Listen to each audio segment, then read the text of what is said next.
We got 2 4:00 games. Let's start with the most important one by far. We got Montana State, who went 15-1. Traveling number 7 Oregon, who went 13-1 last year. Oregon favored by 28.5 points on the Big Ten Network. Dylan Gabriel went 326 of 447 last year. Threw for 3,857 yards, 30 touchdowns, 6 interceptions. Jordan James had 233 carries for 1,267 yards and 15 touchdowns. And Tez Johnson had 83 catches for 898 yards and 10 touchdowns. I haven't gotten to touch on what happened last playoffs for a lot of these teams because I didn't make a video after the playoffs. I don't even know if I made the video for the playoffs. I was really sick. But Oregon fell flat on their face, man. It was so disappointing. They looked like the best team in college football for 99% of the college football season. Once they beat Ohio State, it looked like no one could stop them. I mean, they got a little bit of scares right after Ohio State, right? Wisconsin almost had them, which was really random and weird. But outside of that, they kind of skated through the regular season. The Big Ten championship, Penn State kept it close, but it always felt like Oregon was going to win that football game. It never felt like Oregon was losing momentum. Penn State was staying in it, but it wasn't like Penn State could win. It just felt like, oh, Penn State's keeping this respectable.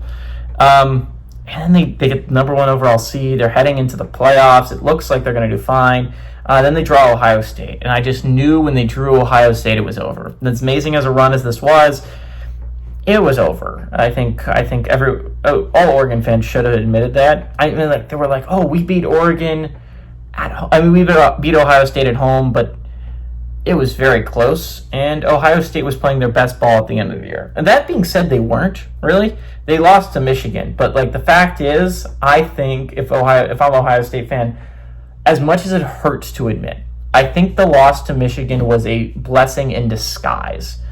Because as much as losing to Michigan hurt, as much as losing to your arch rival when you were favored by that much hurt at home, right? As much as that was heart-wrenching to watch, that team needed to go through that. That team needed to lose that game because they were locked in after that. Keep in mind, really, they only played one close game in the playoff. They kicked Tennessee's ass, then they went to the Rose Bowl, basically a home field for Oregon, and kicked Oregon's ass. And then they handily won in the national championship against Notre Dame. The only one that was kind of a scare was Texas. That being said, Oregon was a really great team last year, again 13-1. But the fact that one came so badly in the playoffs really hurts, especially considering I don't think Oregon's going to play a playoff team this year. If you look at my college football playoff prediction video, I leave out Oregon and I explain why. I'll explain here today. Part of what made Dan Lanning Oregon team so good is not only because he's a good coach, which he is, but he had experienced veteran quarterbacks at the helm, right?